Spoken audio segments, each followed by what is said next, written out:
Hello everyone, हामी चाहिँ आज ग्रेड 10 सोसियल स्टडिज हेर्न गइरहेछौँ र हाम्रो ग्रेड 10 को सोसियल स्टडिज भनेको हाम्रो एसईई प्रिपरेसन क्लास है त। एसईई बेस्ड भएर हामीले यो ग्रेड 10 को सोसियल स्टडिज पढ्न गइरहेछौँ। यसको की फिचर्सहरू के छ, कसरी हामीले एन्सर्सहरू लेख्नुपर्ने हुन्छ, कसरी लेख्दा राम्रो मार्क्स पाउन सकिन्छ, कति मात्रामा लेख्दाखेरि चाहिँ राम्रो हुन्छ, हो यो सबै कुराहरू डिस्कसन गर्छौँ। साथसाथै हामी प्रत्येक युनिटको प्रत्येक च्याप्टरको इम्पोर्टेन्ट प्रब्लम्सहरूको इम्पोर्टेन्ट पोइन्ट्सहरू तपाईँहरूलाई भन्छौँ, त्यसको एन्सर्सहरू लेख्ने तरिकाहरू बताउँछौँ ताकि तपाईँहरूले सोसियलमा एउटा राम्रो नम्बर चाहिँ गेन गर्न सक्नुहोस्। ठिक छ, आज हामी युनिट 1 वी एन्ड आवर सोसाइटीको च्याप्टर 1 ह्युमन रिसोर्स डेभलपमेन्टको बारेमा हेर्न गइरहेछौँ। यो च्याप्टरबाट यो युनिटबाट तपाईँलाई लगभग 5 मार्क्सको क्वेसन सोधिरहेको हुन्छ। अब भेरी सर्ट क्वेसन्स अथवा सर्ट एन्सर क्वेसन्सहरू जेनरली सोधिरहेको हुन्छ एज अ होल यो युनिटबाटै है। यो युनिटमा हामीसँग कतिवटा च्याप्टर छ, युनिटमा हामीसँग 4वटा च्याप्टर छ। यो 4वटा च्याप्टरबाट लगभग तपाईहरूलाई सोध्ने भनेको त्यही 5 मार्क्सको क्वेसन्सहरू सोधिरहेको हुन्छ। एकदम सजिलो च्याप्टर छ। केही कुराहरू की टर्म्सहरू बुझ्दै बुझ्दै हामी अगाडि बढ्यौँ भने सजिलैसँग काम गर्न सकिहालिन्छ है त। ल स्टार्ट गरौँ। यो च्याप्टर ह्युमन रिसोर्स डेभलपमेन्ट भनिसकेपछि हामीले मानव संशोधनको विकासहरू कसरी गर्न सकिन्छ, रिसोर्सेस भनिसकेपछि हामीलाई चाहिने कुराहरू चाहिँ के भयो त, रिसोर्सेसहरू भयो। सुरुमा हामीले यहाँनिर बुझ्न जरुरी छ मिन्स एन्ड रिसोर्सेस भनेको के हो। Means and resources, means and resources भनेको चाहिँ ह्युमन डेभलपमेन्टको लागि है त। जस्तै हामीले सोसाइटीमा केही चेन्ज ल्याउनु पर्ने छ, ठिक छ, हामीले सोसाइटीमा केही चेन्जेसहरू ल्याउनु पर्ने छ भने त्यो चेन्जेसहरू ल्याउँदाखेरि हामीले केमा डेभलप गर्नुपर्ने हुन्छ, आफ्नो इन्फ्रास्ट्रक्चर्सहरूमा डेभलपमेन्ट गर्नुपर्ने हुन्छ हैन। केमा, इन्फ्रास्ट्रक्चर्सहरूमा हामीले डेभलपमेन्ट गर्नुपर्ने हुन्छ। जस्तै तपाईँले भन्नुभयो ला हाम्रो गाउँमा त हेल्थ फेसिलिटिजहरू राम्रो छैन, अब के गर्ने होला भनेर। अब बाटोमै अपरेसन थिएटर जस्तो बनाएर त काम भएन, बाटोमै ट्रिटमेन्ट गरेर त काम भएन नि त। त्यहाँनिर त तपाईँले के गर्नु पर्यो, एउटा हस्पिटल, एउटा बिल्डिङ बनाउनु पर्छ जहाँनिर चाहिँ राम्रो खालको हस्पिटलको बेड्सहरू चाहिँ एकदम क्लिन ठाउँ छ हैन, दबाईहरू उपलब्ध छ, डक्टर्सहरू आउन सक्नुहोस्, हो त्यस्तो खालको कुराहरू हामीले डेभलप गर्नु पर्यो। हो त्यस्तै कुरा भनेको मिन्स एन्ड रिसोर्सेस भयो। अब एउटा यो भनेको ह्युमन रिसोर्सेस भयो जुन चाहिँ मान्छेले आफै बनाएको। अर्को कुरा भनेको नेचुरल रिसोर्सेसहरू हुन्छ जुन चाहिँ तपाईँहरूले जेनरली नेचरबाट पाउन सक्नुहुन्छ। त्यसैले मिन्स एन्ड रिसोर्सेस भनेको चाहिँ के हो भन्दाखेरि म सर्ट पोइन्ट्सहरू लेखिदिन्छु, यो पोइन्ट्सहरूलाई एन्सरमा कन्भर्ट गर्ने काम तपाईँको हो। किनभने त्यो ल्याङ्ग्वेज जुन छ त्यो ल्याङ्ग्वेजमा तपाईँले आफ्नो भाव हालिसकेपछि त्यो एन्सरले तपाईँको एउटा युनिकनेस झल्काउँछ। किनभने एन्सर्स युनिक खोजिरहेको हुन्छ, एकै प्रकारको एन्सर खोजिरहेको हुँदैन, तपाईँको एउटा युनिक एन्सर त्यहाँनिर आउन जान्छ र त्यो युनिक एन्सरले नै के गर्ने हो त, तपाईँलाई राम्रो मार्क्स गेन गराउने है त। मिन्स एन्ड रिसोर्सेस भनेको के हो भन्दाखेरि things which are useful to bring expected changes in society, in a society भनेको चाहिँ के हो त, मिन्स एन्ड रिसोर्सेस हो। अब मिन्स एन्ड रिसोर्सेस अथवा हाम्रो जुन रिसोर्सेस छ यो दुई प्रकारको हुन्छ। एउटा हुन्छ नेचुरल रिसोर्सेस, ठिक छ, नेचुरल रिसोर्सेस हुन्छ र अर्को के हुन्छ, ह्युमन रिसोर्सेस भन्ने हुन्छ है त। नेचुरल रिसोर्सेस र ह्युमन रिसोर्सेस दुई प्रकारको रिसोर्सेसहरू हुन्छ जेनरली। ह्युमन रिसोर्सेस भनेको चाहिँ नेचुरल रिसोर्सेस भनेको यसमा के पर्ने भयो त भन्दा थिङ्स गिफ्टेड बाई नेचर, ठिक छ, जुन चाहिँ नेचरले हामीलाई प्रदान गरेको छ त्यो सबै के हो त, नेचुरल रिसोर्सेस हो। जस्तै हामीलाई घर बनाउनको लागि काठ चाहिन्छ, घर बनाउनको लागि इँटा बालुवा चाहिन्छ हैन, त्यसको कच्चा पदार्थहरू, त्यसको र मेटेरियल्सहरू सबै हामीले नेचरमा पाउने हो। हामीले दबाईहरू बनाउँछौँ, हामीले फुड ग्रेन्सहरू फलाउँछौँ, हो त सबै कहाँबाट आएको त, नेचरबाट आएको। सोइल नै नहुने नि कहाँको खाना, कहाँको घर, कहाँको के हुन्थ्यो, केही पनि हुँदैन थियो नि। भनेपछि जुन चाहिँ नेचरले हामीलाई सबै कुराको फाउन्डेसन प्रोभाइड गरेको छ त्यो चाहिँ नेचुरल रिसोर्सेसहरू भयो। अनि दोस्रो आउँछ ह्युमन रिसोर्सेस। ह्युमन रिसोर्सेसहरू भनेको के हो त, जुन ह्युमन हामीसँग प्रेजेन्ट हुनुहुन्छ जसले धेरै प्रकारको कामहरू गर्न सक्नुहुन्छ। ठिक छ, जस्तै एउटा हस्पिटल बनाउनु पर्यो, हामी हस्पिटलको केस लिइरहेको थियौँ। त्यो हस्पिटल बनाउँदाखेरि एकजना इन्जिनियर चाहिन्छ होइन, जसले त्यो हस्पिटल डिजाइन गर्नुपर्ने हुन्छ। कताबाट घाम लाग्ने, कतिवटा रुम बनाउने होइन, कति तल्लाको हस्पिटल बनाउने, क्याबिनहरू कतातिर राख्ने, डक्टर्सहरूको क्वार्टरहरू कतातिर बनाउन सकिन्छ, अनि ओपिडी पेसेन्टहरूलाई, त्यसै गरी आइसियुको पेसेन्टहरूलाई कतातिरबाट के गर्ने भन्ने एउटा म्यान पावर चाहियो। त्यो भनेको चाहिँ एउटा स्किल्ड म्यान पावरमा पर्न जान्छ होइन। उसले जे होस् as a whole overall structure बनाउँछ। त्यसपछि अर्को आउँछ त्यहाँनिर कस्तो भन्दाखेरि जसले चाहिँ त्यो घर बनाउने काम गर्छ, इन्जिनियरले यसरी बनाउने भन्छ र तिनीहरूले घर बनाउने काम गर्छ। उनीहरूलाई एउटा जेनरल फाउन्डेसनको स्ट्रक्चर हुँदैन। उनीहरूलाई थाहा छैन कि कत्रो घर बनाउँदाखेरि कति जमिनभित्र धसिन्छ होला भन्ने कुराहरू थाहा छैन। कतातिर बनाउँदाखेरि कसरी बनाउँदाखेरि चाहिँ घामहरू छिर्छ होला त्यो हस्पिटलमा होइन, कसरी त्यसलाई अझै राम्रो देखाउने बनाउन सकिन्छ होला, एस्थेटिक्सको कुराहरू जेनरली उनीहरूलाई थाहा हुँदैन। त्यो एउटा सेमी स्किल्डमा पर्छ। अब अनस्किल्ड म्यान पावर भनिसकेपछि जसले त्यहाँनिर अब अरू नै कामहरू गर्ने हुनसक्छ। जस्तै जो घर बनाउने मान्छे छ, त्यो घर बनाउने मान्छेमा पनि कोही इँटा बोक्ने, कोही बालुवा बोक्ने, कोही के बोक्ने हुन्छ नि त। उनीहरूले त ठ्याक्कै एउटा फिजिकल लेबरको काम मात्रै गर्ने भयो। उनीहरूले एक ठाउँबाट अर्को ठाउँमा बोकेर ल्याउने कामहरू गर्ने भयो। त्यस्तोलाई चाहिँ अनस्किल्ड म्यान पावर भनेर भनिन्छ। ठिक छ, उनीहरूले आफ्नो फिजिकल लेबर युज गर्छन्। उनीहरूले आफ्नो एउटा इन्टेलेक्चुअल एबिलिटी जुन हुन्छ, त्यो इन्टेलेक्चुअल एबिलिटीको धेरै युज गर्ने हुँदैन, त्यस्तोलाई अनस्किल्ड भन्छ है त। त्यसैले ह्युमन रिसोर्सेस भनेको चाहिँ के हो भन्दाखेरि general and technical man power. ठिक छ, general and technical man power essential for carrying out any work. ठिक छ, essential for carrying out any work. That is अब यिनीहरूको टाइप्सहरू के हुने भयो त भन्दाखेरि इट हेज 3 मेजर टाइप्स।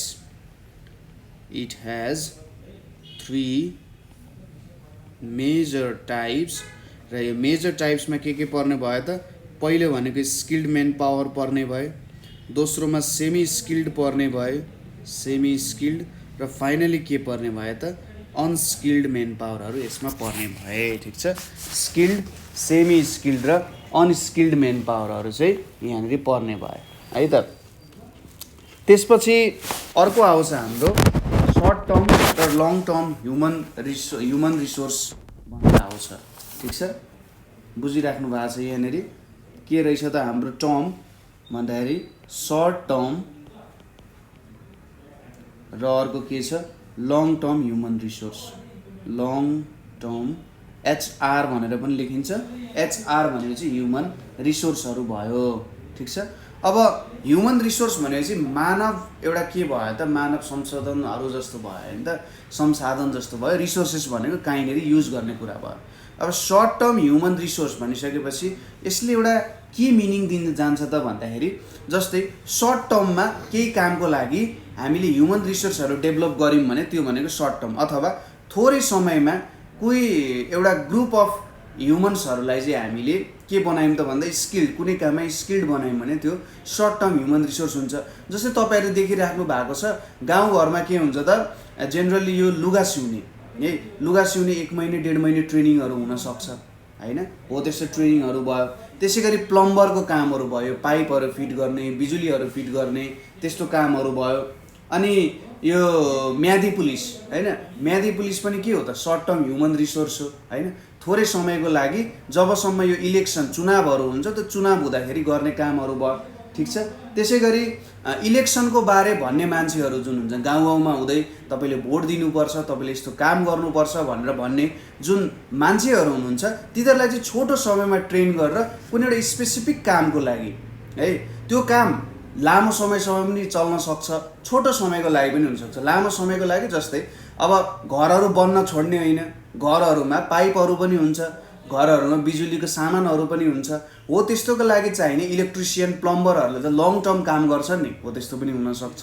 अथवा सर्ट टर्म जस्तै हामीले म्यादी पुलिस भन्यौँ त्यो चाहिँ सर्ट टर्म भयो। ठिक छ, सर्ट टर्म ह्युमन रिसोर्सेसहरू भनेको कस्तो भयो त भन्दाखेरि मैले यहाँनिर लेखेँ है त, त्यही कुरालाई तपाईहरुले यदि लामो क्वेशन्सहरु सोध्यो भने तपाईले त्यसलाई नि एक्सप्लेन गर्न सक्नुहुन्छ ठीक छ एक्सप्लेन गर्न सक्नु पर्यो सर्ट टर्म भन्ने सक्ने बित्तिकै यहाँनेरि के आउने भयो त भन्दा प्रिपेयर्ड थ्रु पोइन्ट्सहरु है त प्रिपेयर्ड थ्रु के त prepared through short term training and education short term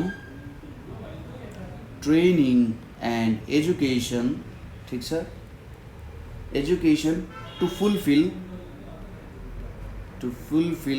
short term requirement or need ठीक छ यो भयो हाम्रो सर्ट टर्म के हुने भयो त एचआर हुने भयो अब यसको एक्जाम्पल्सहरु के हुने भयो एक्जाम्पल्सहरु भनेको प्लम्बर्स हुने भयो ठीक छ इलेक्ट्रिशियन हुने भयो त्यसैगरी सेन्सस इन्युमरेटर्स भनेर भनिन्छ इन्युमरेटर्स यो सेन्ससहरुको कुराहरु गन्ने हो त्यस्तोलाई भयो त्यसैगरी इलेक्सन अवेयरनेस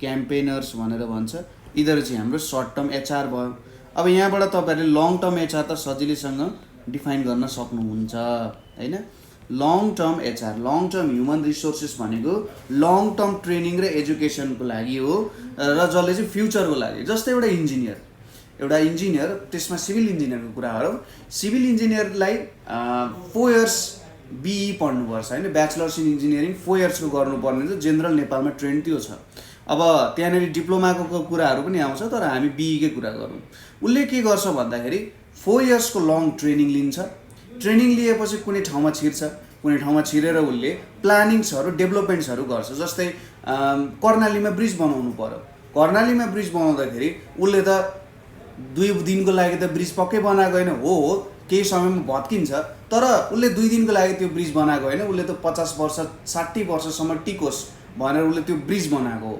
हैन त्यसैगरी रोडहरु बनाउँदाखेरि हैन रोडहरु बनाउँदाखेरि त्यो रोड 2 महिनामा भत्कियोस् भनेर त कसैले बनाउने सोच हुँदैन सोच होला नहोला आफ्नो ठाउँमा छ तर उले जेस एउटा डेभलपमेन्टको काम गर्दाखेरि सस्टेनेबल होस् धेरै लामो समयसम्म टिकोस् भनेर बनाइएको हुन्छ हस्पिटल बनाउँदाखेरि त्यो हस्पिटल सयौं वर्ष टिकोस् भनेर बनाइएको हुन्छ हो त्यस्तो जुन फ्युचरको लागि चाहिँ एकदम इम्पोर्टेन्ट छ है त फ्युचर निड्सहरु फुलफिल गर्नको लागि चाहिँ जुन इन्फ्रास्ट्रक्चर्सहरु बनाइन्छ त्यसको लागि एउटा लङ टर्म ट्रेनिङ र एजुकेसन दिनुपर्छ ह्युमन रिसोर्सेसहरुलाई त्यसलाई चाहिँ लङ टर्म एचआर भनेर भनिन्छ लङ टर्म एचआर भनेको कस्तो हुँदो रहेछ त भन्दाखेरि prepared through long term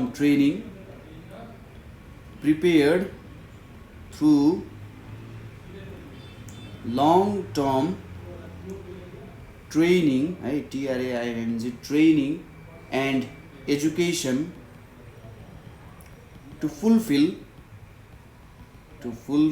the future need ठीक छ फ्युचर निडहरुलाई फुलफिल गर्नको लागि चाहिँ लङ टर्म एचआरहरु भयो जस्तै यसको एक्जाम्पलहरु के भयो त इन्जिनियर्स पाइलट प्लानर्सहरु भयो हैन प्लानहरु बनाउने भयो है त्यसैगरी टिचर्स सबैभन्दा सुरुमा एक्जाम्पल त यही आउनु पर्ने हो टिचर्सहरु भयो जसले चाहिँ टिचर्सहरु पनि लङ टर्म एचआर भयो तपाईलाई पढाउनु हुन्छ तपाईले नपढाएको भए तपाईले थोडी नै इन्जिनियर बन्न सक्नुहुन्छ पाइलट बन्न सक्नुहुन्छ प्लानरहरु बन्न सक्नुहुन्छ केही बन्न सक्नुहुँदैन नि टिचर्सहरु भनेको नै लङ टर्म ह्युमन रिसोर्सेसहरु नै हो ठीक छ यो च्याप्टरमा हामीले मेन पोइन्टहरु बुझ्नुपर्ने यो कुराहरु हो है त यो कुरा हामीले बुझ्छौं अब यसपछि हामी सर्ट एन्सर क्वेशन्स र लङ एन्सर क्वेशन्सहरु हेर्छौं यसको है त जुन चाहिँ एसईई मा सोध्न सक्ने प्रोबेबल क्वेशन्सहरु हो यो भन्दा बाहेक तपाईले अरु कुनै क्वेशन्सहरु हेर्नु पनि पर्दैन आउँदैन पनि है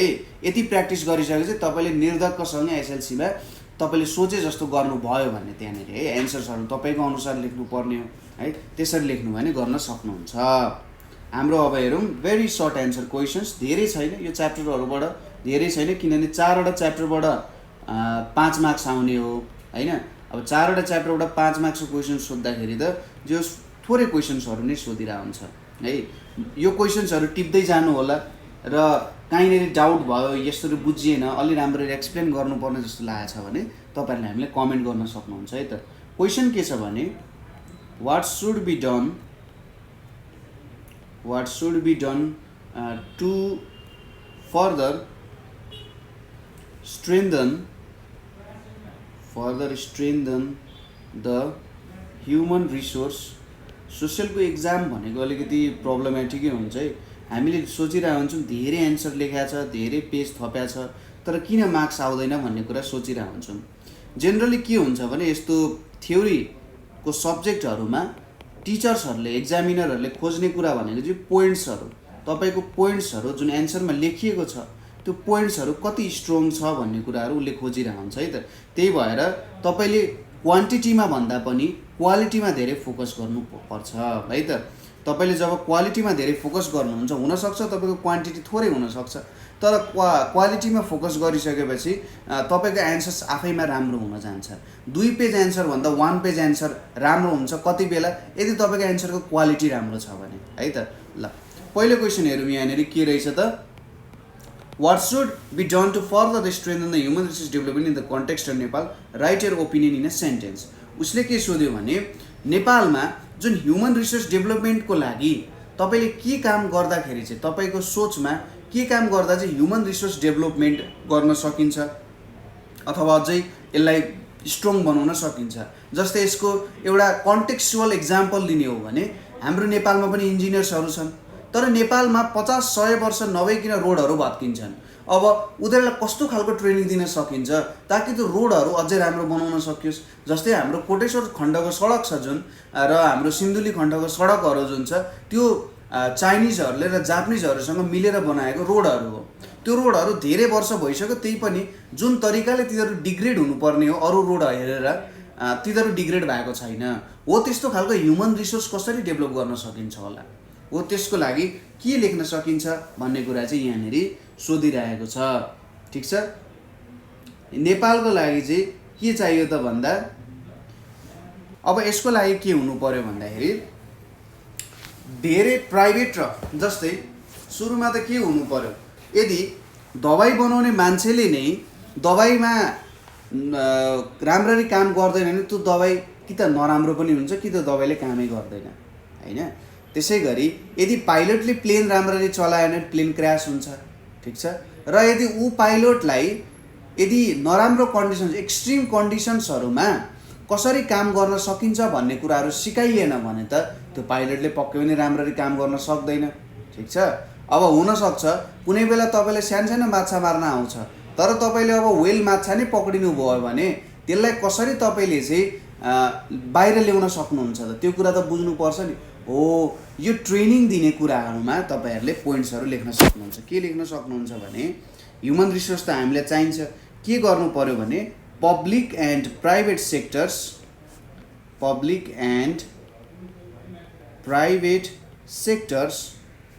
should work together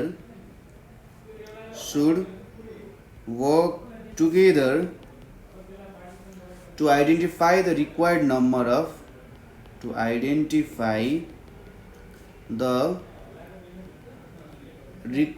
number of different resources and its development regions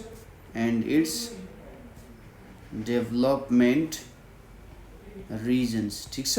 के गर्नुपर्ने रहेछ त, पब्लिक र प्राइभेट सेक्टर्सहरू जस्तै इन्जिनियरिङको लागि पनि पब्लिक कलेज पनि छ, प्राइभेट कलेजहरू पनि छ, उनीहरूले एकअर्कासँग मिलेर कसरी चाहिँ यो रिसोर्सेसहरू जस्तै इन्जिनियर्सहरूमा पनि सिभिल इन्जिनियर धेरै चाहिन सकेको हुनसक्छ इलेक्ट्रिकल इन्जिनियर भन्दा, अथवा कुनै ठाउँमा इलेक्ट्रिकल इन्जिनियर भन्दा कम्प्युटर इन्जिनियर धेरै चाहिएको हुनसक्छ, कुनै ठाउँमा नाक कान घाँटीको डक्टर भन्दा गाइनेकोलोजिस्टहरू धेरै चाहिएको हुनसक्छ हैन। हो त्यस्तो आइडेन्टिफाई गर्नुपर्छ कस्तो रिसोर्सेसहरू चाहिएको छ र उनीहरूलाई कस्तो खालको ट्रेनिङहरू दिने ताकि उनीहरूले गरेको कामहरू एकदम राम्रो होस्, पर्फेक्ट होस् र उनीहरूले जुनै सिचुएसनमा नि काम गर्न सकुन्। यो पोइन्ट तपाईँले यदि आफ्नो एन्सरमा इन्क्लुड गर्नुभयो भने तपाईँको राम्रो मार्क्स आउनेवाला छ है त। ठिक छ। अर्को क्वेसन हाम्रो के छ भने next question, skilled human resource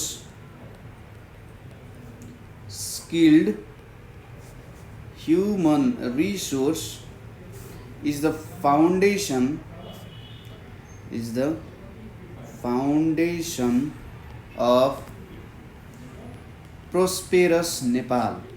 ठिक छ, क्वेसन बुझ्नुभयो तपाईहरुले, वाइ गिभ रिजन भनेर सोध्न सक्छ। अब क्वेसनले के भन्नु भन्दा यदि यहाँनेरि नेपालमा स्किल्ड ह्युमन्सहरु छन् भने, नेपालमा स्किल्ड ह्युमन छन् भने के हो त, त्यो चाहिँ हाम्रो फाउन्डेसन हो, नेपाल डेभलप गर्ने फाउन्डेसन भयो। प्रोस्पेरस नेपाल भनेपछि सुखी समृद्धि नेपालको लागि के चाहियो त, शिक्षित जनशक्तिहरु चाहियो हामीलाई। ठिक छ, के चाहियो त, शिक्षित जनशक्तिहरु भयो भने एउटा समृद्ध नेपालको परिकल्पना गर्न सकिन्छ। किन, यसको तपाईले के दिनुस् त, एउटा उत्तर दिनुस् भनेर सोधिरहेको छ है त। अब तपाईले यसको एन्सर कसरी लेख्न सक्नुहुन्छ भने, जब मान्छेमा शिक्षा हुन्छ उनीहरुले के गर्न सक्छन्, कुनै रिसोर्स छ भने त्यसलाई कसरी प्रयोगमा ल्याउने भन्ने कुराहरु भन्न सक्छ।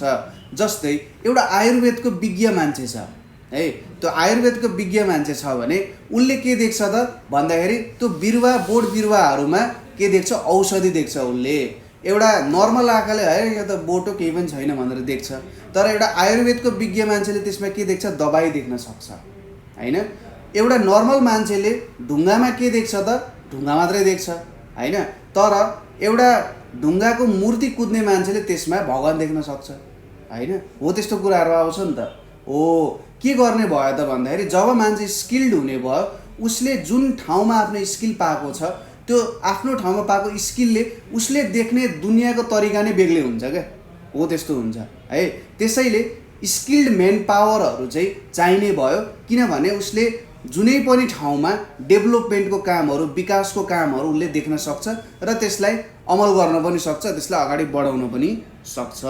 उनीहरुले आफ्नो ज्ञानले भ्याए अनुसार, बुद्धिले भ्याए अनुसार, आफ्नो क्षमताले भ्याए अनुसार आफ्नो ठाउँमा जुन विज्ञता छ त्यो विज्ञतालाई युज गरेर डेभलपमेन्टको कामहरु अगाडि बढाउन सक्छन्। ठिक छ, यसमा हामीले के लेख्नु पर्छ भने, skilled human resource is the foundation of prosperous Nepal because they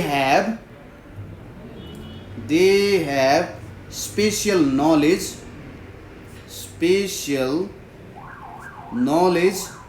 skills and capabilities to use country resources in effective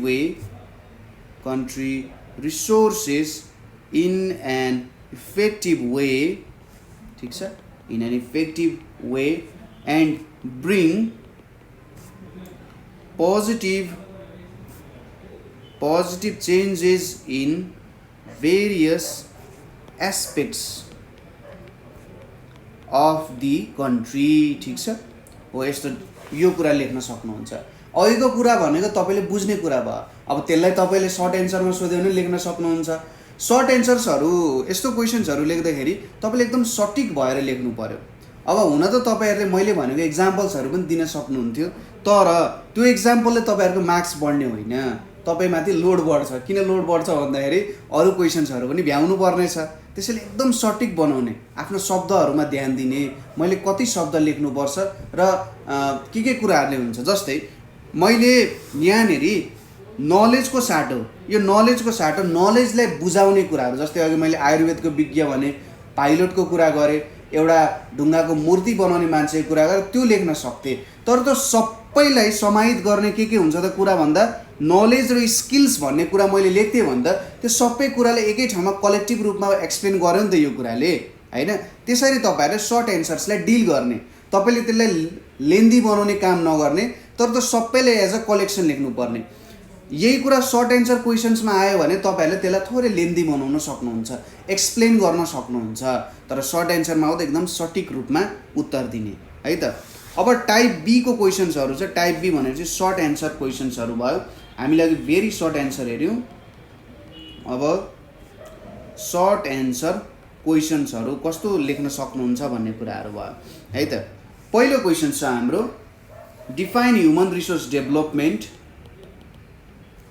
Define human resource development. Explain the importance of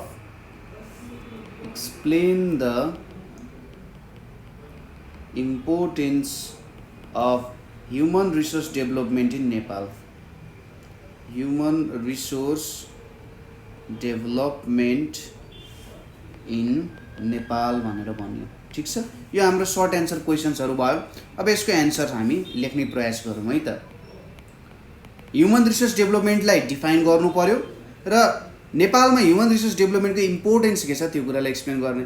सुरुमै ह्युमन रिसोर्स डेभलपमेन्ट, हामीले अगाडि पनि ह्युमन रिसोर्स डेभलपमेन्ट, तपाईँले यसलाई यसरी छुटाउन सक्नुहुन्छ।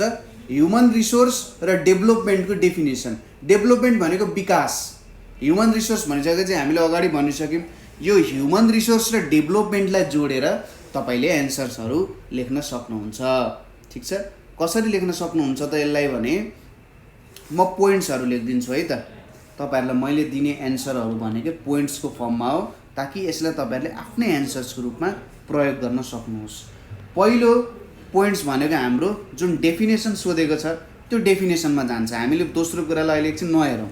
पहिलो चाहिँ डिफाइन ह्युमन रिसोर्स डेभलपमेन्ट, हाम्रो डिफाइन HRD भनेको छ है। यो पोइन्ट्सहरू भनेको डिफाइन ह्युमन रिसोर्स डेभलपमेन्टको लागिको पोइन्ट्सहरू भयो। ठिक छ, के हो त ह्युमन रिसोर्स डेभलपमेन्ट भनेको चाहिँ भन्दा continuous change and improvements of human resources in an organization, industry or a nation भनेर लेख्न सकिन्छ, or nation भनेर भन्न सकिन्छ। ठिक छ, continuous change and improvement of human resources in an organisation, industry or nation भनेको चाहिँ ह्युमन रिसोर्स डेभलपमेन्ट हो। नेक्स्ट पोइन्ट तपाईँले यसमा के लेख्न सक्नुहुन्छ भने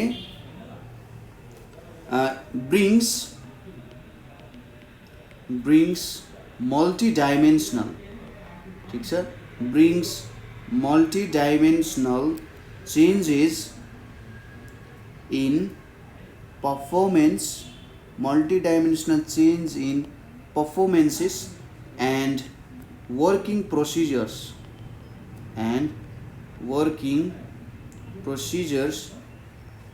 of human resources that are working in an organization or country,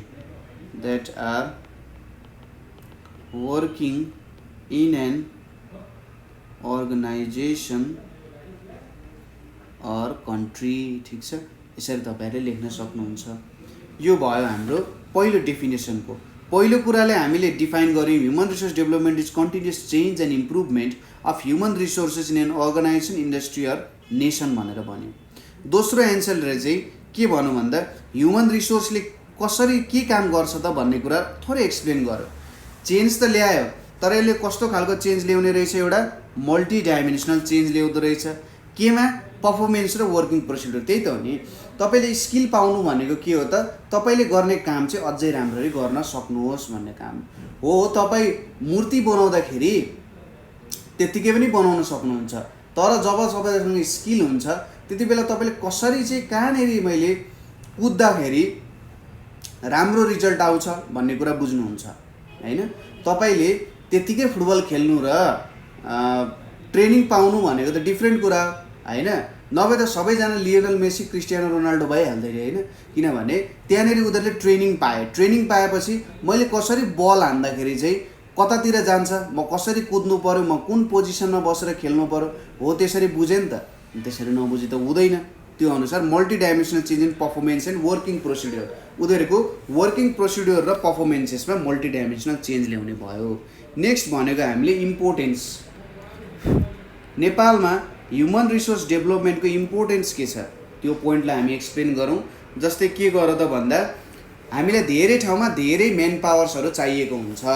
हस्पिटलमा डक्टर्स चाहियो, नर्सेसहरू चाहियो, हेल्थ असिस्टेन्ट चाहियो, इन्जिनियर्सहरूमा सब ओभरसियरहरू चाहियो, इन्जिनियरहरू चाहियो। अफिसमा के चाहियो? त्यहाँ अफिसमा एकाउन्टेन्ट चाहियो, म्यानेजमेन्ट गर्ने मान्छेहरू चाहियो, वरिपरि सबै कुराहरू हेर्ने हाम्रो पिउनहरू चाहियो, सबै कुराहरू चाहियो। स्कुलमा पनि घन्टी बजाउनेदेखि लिएर, पढाउनेदेखि लिएर, प्रिन्सिपलदेखि लिएर, म्यानेजमेन्टको मान्छेहरूदेखि लिएर, एकाउन्टेन्टदेखि लिएर सबै कुराहरू चाहिन्छ ठिक छ। त्यसैले ह्युमन रिसोर्स डेभलपमेन्टले सुरुमा के गर्दो रहेछ त fulfill the required manpowers in an organization। ठिक छ, यसले चाहिँ रिक्वायर्ड म्यान पावर्सहरू फुलफिल गर्दो रहेछ। दोस्रो कुरा यसले के गर्दो रहेछ त भन्दाखेरि जस्तै म्यान पावरहरू आयो, स्किल्ड म्यान पावरहरू आयो, स्किल्ड म्यान पावर आएपछि कामहरू इफेक्टिभ ढङ्गले हुन्छ। ठिक छ। अब तपाईँले घरको आफ्नो छोरा जसले 7 क्लास पढेको छ उसलाई पनि क्यालकुलेटर चलाउन आउँछ, उसले पनि हिसाब गर्न सक्छ। तर जो मान्छे एकाउन्टमा नै पर्फेक्ट छ, त्यो एकाउन्टमा पर्फेक्ट भएको मान्छेले हामीले एकाउन्टेन्टको रूपमा राख्यौँ भने त उसले गर्ने काम कति राम्रो हुन्छ, होइन? हो, त्यो कुरा हुन्छ, हो कि होइन? हो। त्यसै गरी जसले चाहिँ पहिलेदेखि नै राम्रो एक्सपिरियन्स गेन गरेको छ, त्यो सम्बन्धी राम्रो नलेज गेन गरेको छ, उसले गर्ने कामहरू राम्रो पनि हुन्छ, छिटो पनि हुन्छ, म्यानेज्ड ढङ्गले पनि हुन्छ है। त्यसैले दोस्रो भनेको के गर त प्रोडक्टिभिटी इन्क्रिज गरौँ, कामहरू छिटो छिटो हुन्छ, राम्रो ढङ्गले हुन्छ, सबैजना खुसी हुन्छन् काम देखेर, होइन? एउटा राम्रो टिचर छ भने स्टुडेन्टहरू खुसी हुन्छ, एउटा राम्रो एकाउन्टेन्ट छ भने उसले बनाएको ब्यालेन्स सिट्सहरू जुन हुन्छ, एकाउन्टको सिट्सहरू जुन हुन्छ, हो त्यो राम्रो हुन्छ, पारदर्शी हुन्छ, ट्रान्सप्यारेन्ट हुन्छ, होइन? सबैजना खुसी हुने भयो। ठिक छ। त्यसै गरी इन्जिनियरहरू राम्रो छ भने उनीहरूले बनाएको कामहरू राम्रो हुन्छ, डक्टर्सहरू राम्रो छ भने पेसेन्ट्सहरू खुसी हुन्छ, उसले बोल्ने ढङ्ग पनि राम्रो छ भने उसले सबै ठाउँमा खुसी बनाउन सक्छ मान्छेहरूलाई। त्यसैले दोस्रो कुरा के भयो त helps to increase the productivity of the organization, helps to increase the productivity of the organization with proper management of available resources। ठिक छ, यो काम पनि गर्ने भयो। त्यसै गरी अर्को कुरा के भन्छ त, जस्तै स्कुलकै कुरा गरौँ। स्कुलमा के हुन सक्छ भने अब यो वर्ष जुन यो वर्ष छ, यो सर्टेन इयर छ हाम्रो स्कुल चल्ने इयर, त्यो स्कुल चल्ने इयरमा हामीले सर्ट टर्म प्लान्सहरू के गर्न सक्छौँ ताकि स्टुडेन्टहरूलाई हेल्प होस्, टिचरहरूलाई हेल्प होस्, होइन? त्यसै गरी हस्पिटल्समा हामीले इयरली काम गर्नु पऱ्यो भने कस्तो खालको काम गर्दाखेरि चाहिँ पेसेन्ट्सहरूलाई हेल्प हुन्छ, त्यहाँको हेल्थ पर्सनल्सहरूलाई राम्रो हुन्छ, डक्टर्सहरूलाई सजिलो हुन्छ, हो त्यस्तो प्लान्सहरू बनाउने, सर्ट टर्म प्लान्सहरू। लङ टर्म प्लान्समा स्कुललाई 10 वर्षसम्ममा कुन लेभलमा पुर्याउने, हस्पिटललाई 10 वर्षसम्म कुन लेभलमा पुर्याउने, कस्तो खालको अरू कुराहरू थप्ने, जस्तै त्यहाँनिर हार्ट सर्जरीको कुराहरू थप्न सकियो होला, ब्रेन सर्जरीको कुराहरू थप्न सकियो होला। त्यसै गरी स्कुल्समा हामीले नयाँ प्रोग्राम्सहरू थप्न सक्यो, +2 को प्रोग्राम्सहरू, ब्याचलर्सको प्रोग्राम्सहरू, प्र्याक्टिकल ल्याबहरू थप्न सक्यो होला, होइन? हो त्यस्तो। अनि अरू स्किल्सको कामहरू जस्तै स्पोर्ट्सको कुराहरू, योगा मेडिटेसनको कुराहरू थप्न सकियो होला स्कुल्सहरूमा, होइन? हो त्यस्तो कामहरू गर्न सक्ने भयो। त्यसैले जब त्यहाँनिर स्किल्ड म्यान पावर्सहरू, स्किल्ड ह्युमन रिसोर्स हुन्छ, ह्युमन रिसोर्स डेभलपमेन्ट गर्दा helps to create short term and long term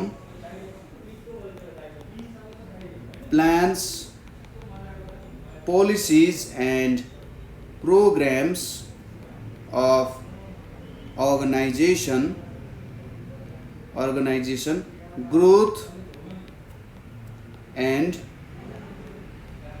development। ठिक छ। त्यसै गरी जब तपाईँ काम गर्न थाल्नुहुन्छ एक्लै त तपाईँले होइन म दुनियाँ उठाउँछु भनेर तपाईँले सक्नु हुँदैन, होइन? कुनै एउटा काम गर्नु पर्यो भने तपाईँले एक्लै गर्न सक्नुहुन्छ, एक्लै गर्दाखेरि पनि तपाईँले त्यो काम कम्प्लिट गर्न सक्नुहुन्छ। तर यदि तपाईँ जस्तै अरू 10 जना हुने भने त त्यो काम जुनलाई 10 दिन लाग्थ्यो त्यो त तपाईँले 2-1 घन्टामा नि गर्न सक्नुहुन्छ, होइन? त्यस्तो खालको हुन्छ। एउटा टिम वर्क, कोलाबोरेसन भन्ने कुरा एकदमै इम्पोर्टेन्ट छ जिन्दगीमा। हरेक कुराहरूमा जब टिम वर्क र कोलाबोरेसन आउँछ त्यति बेला त्यसले तपाईँलाई के फाइदा गर्छ भन्दा कामहरू सक्सेसफुल हुन्छ, इफिसियन्ट हुन्छ, अनि काम गर्न रमाइलो पनि हुन्छ नि। तपाईँ एक्लै पढ्दा र साथीसँग पढ्दा हेर्नुहोस् त कति धेरै डिफ्रेन्स हुन्छ। सँगै बसेर तपाईँहरू पढ्दाखेरि रमाइलो हुन्छ, हँसी मजाक हुन्छ त्यहाँनिर, अनि जे पढाइ पनि भइरहेको हुन्छ, पढाइको कुराहरू छिरी पनि रहेको हुन्छ होइन। हो एउटा के गर्ने रहेछ, ह्युमन रिसोर्स डेभलपमेन्ट एउटा टिमवर्कको कल्चर पनि त्यहाँनिर डेभलप गर्न सक्छ। नेक्स्ट पोइन्ट एकदम इम्पोर्टेन्ट छ यो कुराहरू, इम्प्रुभ्स द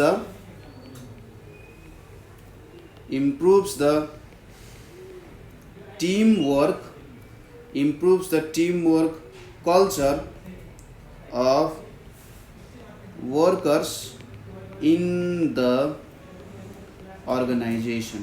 ठिक छ, यो अर्को कुरा भयो। त्यसै गरी नेक्स्ट पोइन्ट यही माथिको पोइन्ट्सहरूसँगै रिलेटेड छ, के गर्दो रहेछ त, strengthen the relationship between employees and employers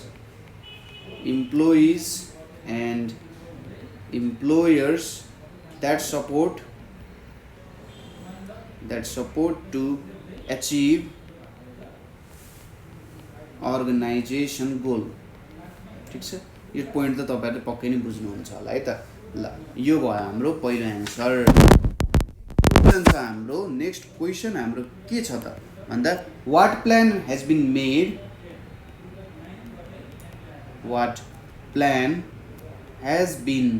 made for the human resource development in the country। ठिक छ, अब के भन्यो भन्दाखेरि हाम्रो देशमा चाहिँ ह्युमन रिसोर्स डेभलपमेन्टको लागि कस्तो प्लान्स एन्ड पोलिसिजहरू बन्दैछन् अथवा बनेको छन् भन्ने कुराहरू तपाईहरुले लेख्नु पर्ने हुन्छ। सुरुमा के गर्नु भने यो ह्युमन रिसोर्स डेभलपमेन्ट जुन छ, ह्युमन रिसोर्स डेभलपमेन्टको डेफिनेसन लेख्ने। ठिक छ, जहिले पनि त्यो गर्ने। 1 मार्क्स 2 मार्क्स भन्दा ज्यादाको क्वेसन छ भने ह्युमन रिसोर्स डेभलपमेन्ट सोधेको छ नि यहाँनिर, हो सुरुमा त ह्युमन रिसोर्स डेभलपमेन्ट भनेको के हो त्यो कुरा लेख्ने हैन। अनि त्यसपछि तपाईहरुले के लेख्न सक्नुहुन्छ भने अब यसको बारेमा तपाईहरुलाई नेपालको जुन जनशक्ति विकासको लागि कामहरू भइरहेको छ हैन, त्यसको बारेमा थोरै नलेज हुनुपर्छ। के कस्तो कामहरू भइरहेको छ, के गरिरहेको छन्, सरकारले के गरिरहेछ, प्राइभेट सेक्टर्सहरूले कसरी काम गरिरहेको छ, के भइरहेको छ भन्ने कुराहरू तपाईहरुले यहाँनिर बुझ्न जरुरी छ। ठिक छ, सुरुमा के गर्ने त मैले भनिहालेँ, फर्स्टमा तपाईहरुले डेफिनेसन लेख्ने। ठिक छ, definition of HRD human resource डेभलपमेन्टको तपाईहरुले डेफिनेसन लेख्ने। डेफिनेसन लेखेपछि तपाईहरुले यहाँनिर के लेख्ने, many works are being done for human resource development in Nepal. ठिक छ, धेरै कामहरू भइरहेछ ह्युमन रिसोर्स डेभलपमेन्टको लागि। त्यसमा के छ त भन्दा 5 इयर डेभलपमेन्ट प्रोग्राम्सहरू छ। ठिक छ, त्यसमा के पोइन्ट्सहरू आउँछ त भन्दा पहिलो पोइन्ट भनेको हाम्रो पब्लिक प्राइभेट पार्टनरसिप। ठिक छ, नेपालमा भएको कामहरू है त, पब्लिक प्राइभेट पार्टनरसिप भन्ने छ। ठिक छ, अब यो पब्लिक प्राइभेट पार्टनरसिप भनेको चाहिँ कस्तो हो भन्दा प्राइभेट सेक्टर्सहरू, ठिक छ, प्राइभेट सेक्टर्सहरूसँग गभर्नमेन्टले, म भन्छु तपाईहरुले यसलाई याद गर्ने है त, यसलाई याद गर्ने बुझ्ने, गभर्नमेन्टले के काम गरेको छ भने प्राइभेट सेक्टर्सहरूसँग मिलेर अब सबै स्किल्ड मेन पावर्सहरू अथवा सबै मेन पावरहरू त गभर्नमेन्टले मात्रै धान्न सक्दैन, द्याट इज इम्पोसिबल हैन। त्यसले चाहिँ गभर्नमेन्टले प्राइभेट सेक्टर्सहरूसँग कोलाबोरेसन गरेको छ। कोलाबोरेसनमा के भनेको छ भन्दाखेरि स्किल्ड मेन पावर्सहरू छ भने तपाईहरुले पनि त्यो स्किल्ड मेन पावर्सहरूलाई हेर्ने र के काम गर्न सकिन्छ त्यो कामहरू गर्ने। अब त्यो स्किल्ड मेन पावर गभर्नमेन्टलाई चाहिएको छ, सपोज गभर्नमेन्टसँग त्यो लेभलको स्किल्ड मेन पावर छैन भने गभर्नमेन्टले प्राइभेट सेक्टर्सहरूलाई भन्छ ए तपाईहरुसँग कोही छ यस्तो काम गर्ने भनेर भन्छ। प्राइभेट सेक्टरले छ भने छ, ल तपाईहरु उहाँहरूलाई चाहिँ as a employee for short term इम्प्लोइमेन्टको लागि लान सक्नुहुन्छ भन्छ। त्यसैगरी प्राइभेटले पनि गभर्नमेन्टसँग हेल्प माग्छ कि मलाई पनि यस्तो खालको इम्प्लोइ चाहिरहेछ केही समयको लागि, के तपाईहरु मलाई प्रोभाइड गर्न सक्नुहुन्छ भनेर उसले पनि हेल्प माग्छ, इम्प्लोइहरू आउँछन्। हो त्यसरी एउटा पब्लिक प्राइभेट पार्टनरसिप भएर ह्युमन रिसोर्सेसहरू जुन छ एक ठाउँबाट अर्को ठाउँमा फ्लो गराउने है त, पब्लिकबाट प्राइभेट, प्राइभेटबाट पब्लिक, यसरी फ्लो गराउँदै गराउँदै के गर्ने कामहरू गर्ने, यिनीहरूको पार्टनरसिपले त्यो हेल्प गरेको छ। दोस्रोमा के छ, स्ट्रेन्थनिङ के छ त STRENGTHENING strengthening the capacity of CTEVT के छ त centre for technical educational and vocational training हैन। यो चाहिँ के गर्छ त टेक्निकल नलेजहरू भोकेसनल ट्रेनिङ्सहरू दिन्छ, जस्तै PCL नर्सिङ त्यो एउटा भयो, एनिमल हस्बेन्ड्रीको अर्को भयो, एग्रिकल्चरहरूको अरू कुरा भयो, डिप्लोमाको प्रोग्राम्सहरू त्यहाँनिर CTBT मा पर्छ, इलेक्ट्रिकल, सिभिल, आर्किटेक्चर, इलेक्ट्रोनिक्स आदि इत्यादि कुराहरू त्यहाँनिर पर्छ।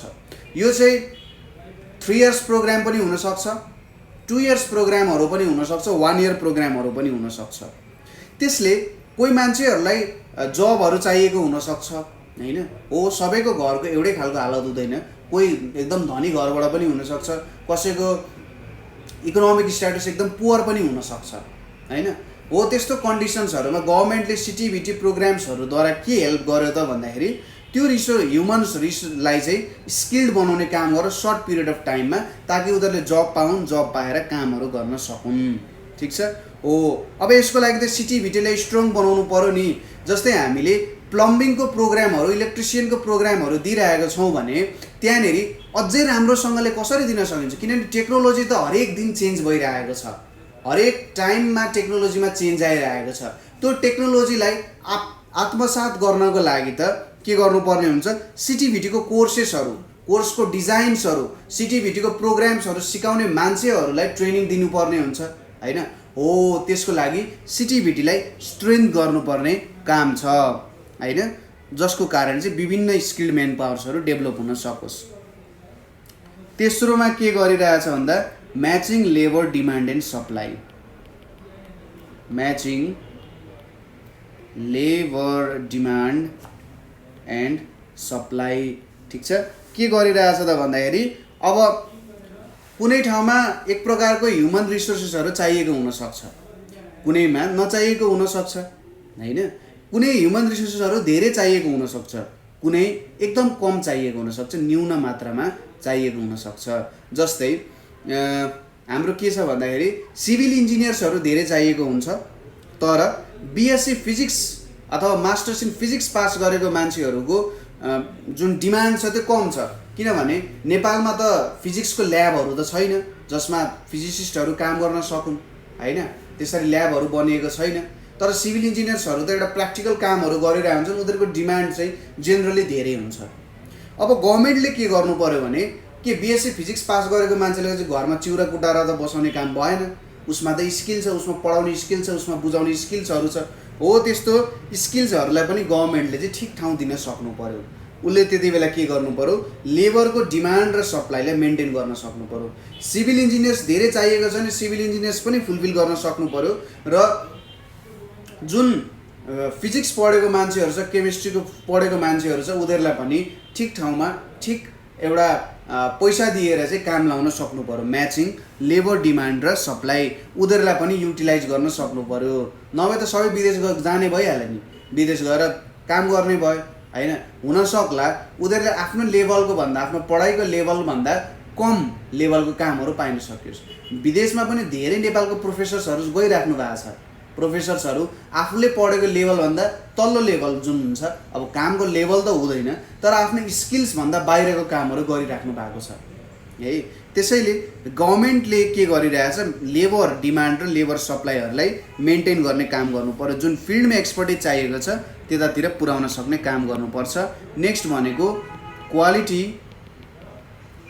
एन्ड स्किल्ड एजुकेसन प्रोभाइड गर्न सक्नुपर्छ। ठिक छ। के गर्नु पर्यो भने हाम्रो एजुकेसनमा क्वालिटी, जस्तै नेपाल अनलाइन स्कुलले अहिले के गरिरहेछ भन्दाखेरि हरेक स्टुडेन्टको लागि उसँग पैसा होस् नहोस्, जे होस्, ऊ सहरबाट होस् अथवा ओलमचुङ्गला सोलुखुम्बुको गाउँैबाट होस्, जुनै ठाउँ होस्, कर्णालीको गाउँबाट होस्, राति महाकाली जहाँको गाउँबाट होस्, उसले क्वालिटी एजुकेसन पाउनु पर्यो हैन।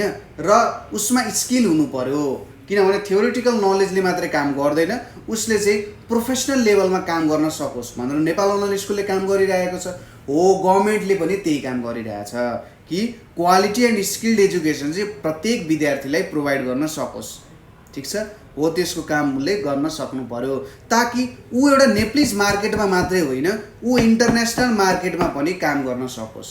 अमेरिकामा गएर पनि उसले चाहिँ आफ्नो लेभलको, आफूले पढेको लेभलको काम पाउन सकोस्। उसले चाहिँ त्यहाँनिर गएर भाँडा माझ्नु नपरोस्, झाडु पोछा लाउनु नपरोस्। हुन त त्यो काम दुनियाँको सबैभन्दा ठुलो काम हो होइन, तर जसले झाडु पोछा लाउने ट्रेनिङ पाएको छ उसले त्यो काम गरोस् क्या, त्यो भन्न खोज्यो। किनभने उसलाई थाहा छ नि त कि यसरी क्लिनिङको काम गर्दाखेरि यसरी राम्रो हुन्छ, यसरी भाँडा माझ्दा यस्तो राम्रो हुन्छ भनेर होइन।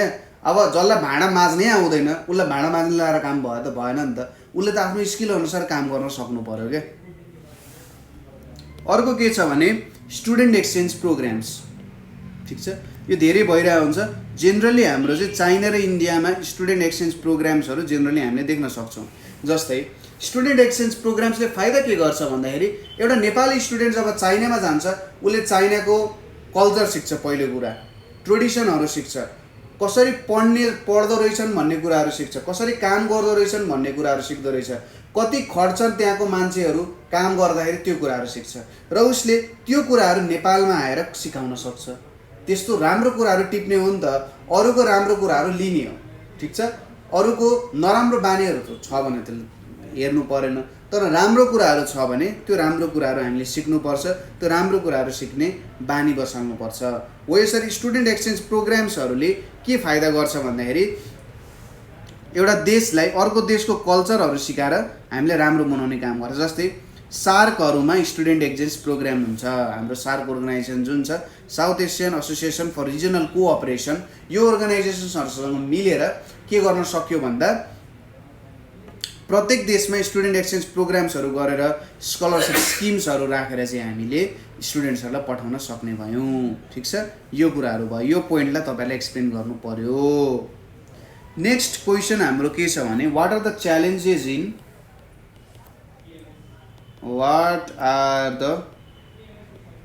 च्यालेन्जेस इन HRD, मैले HRD लेखेँ the human resource development in Nepal, give your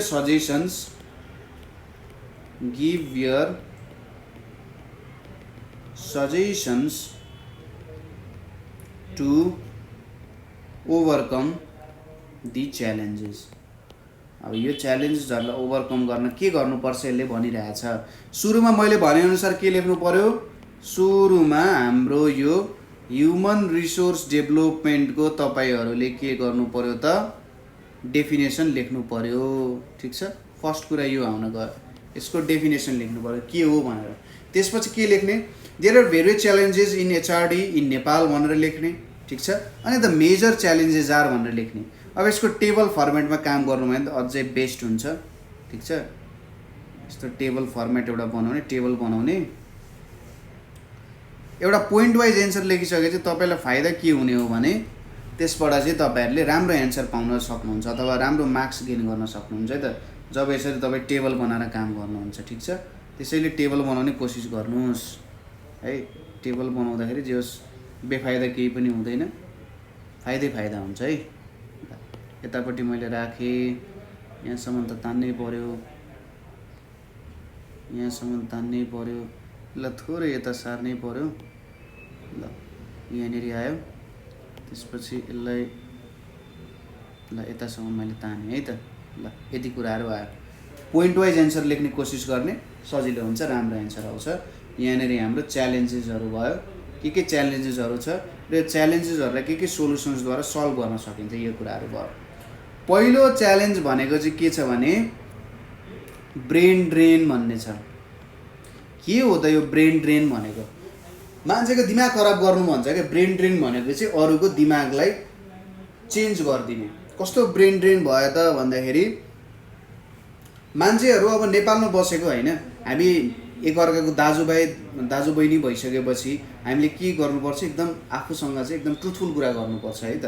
के कुरा भयो भन्दा नेपालमा इम्प्लोइमेन्ट अपर्च्युनिटिजहरू धेरै छैन है, इम्प्लोइमेन्ट अपर्च्युनिटिजहरू धेरै छैन, स्किलको कुराहरू पनि जेनरली सिकाइएको छैन होइन।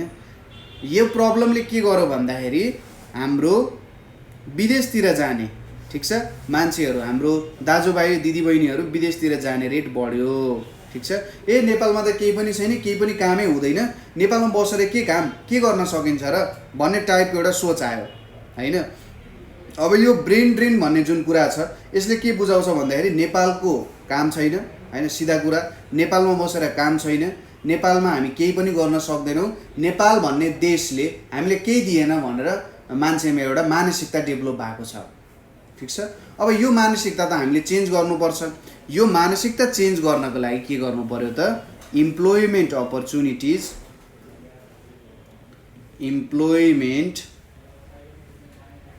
opportunities should be created within the country,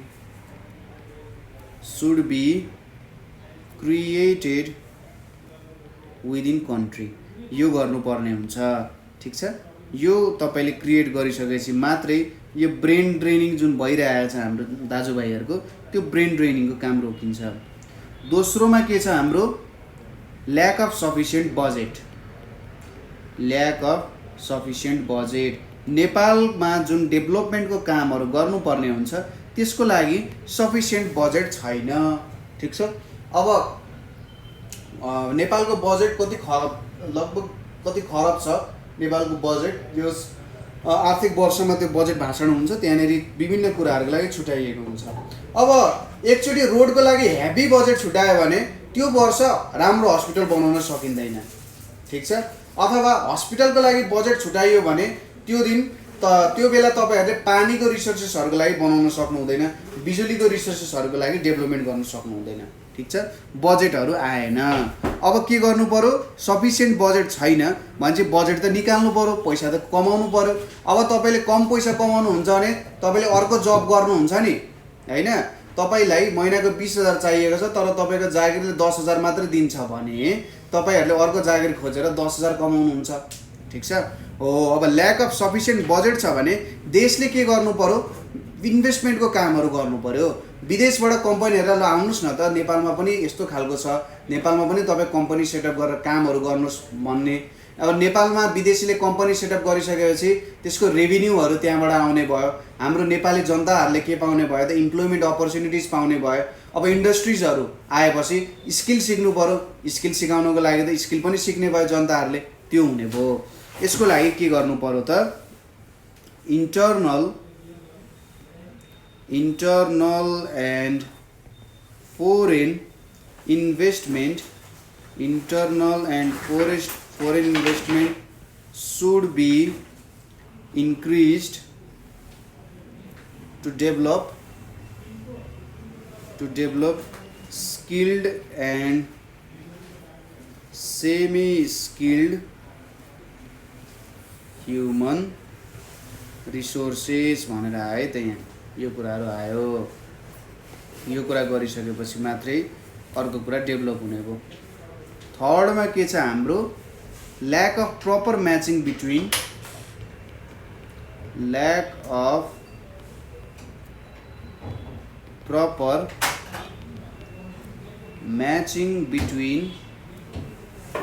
demand and supply of human resource छ हैन। अब नेपालमा जति स्किल्ड मेन पावरहरू छन् त्यो स्किल्ड मेन पावरहरूले सबै ठाउँमा काम पाएको छैनन् हैन। तपाईँले सुन्नुभएको छ नि, डक्टर इन्जिनियर्सहरू बेरोजगार भएर घरमा बसेको, उनीहरूसँग स्किल छ तर उनीहरूले के पाएको छैन त, जब अपर्च्युनिटिजहरू पाएको छैन। त्यसैले नेपालमा के छैन त, matching between demand and supply of human resources छैन। यसरी डिमान्ड र सप्लाई अफ ह्युमन रिसोर्सेसहरू नै मिलेन भने त कसरी काम हुन्छ। त्यसैले यसको लागि के गर्नु पर्यो भन्दाखेरि एउटा प्रपर स्टडी गर्नु पर्यो, ताकि कहाँनिर कस्तो खालको मेन पावर्सहरू चाहिएको छ, नेपाललाई कस्तो खालको मेन पावर्सको जरुरत छ भन्ने कुराहरू चाहिँ स्टडी गर्नु पर्यो। र अरू विभिन्न कुराहरू पनि स्टडी गरेर के गर्न सकिन्छ भने यस्तो खालको मेन पावर्सहरू चाहिएको छ र जुन मेन पावर्सहरू छन् तिनीहरूलाई चाहिँ ठिक ठाउँमा हामीले लाउन सक्नु पर्यो। के गर्नु पर्यो त यहाँनिर भन्दा, a proper study should be made to ensure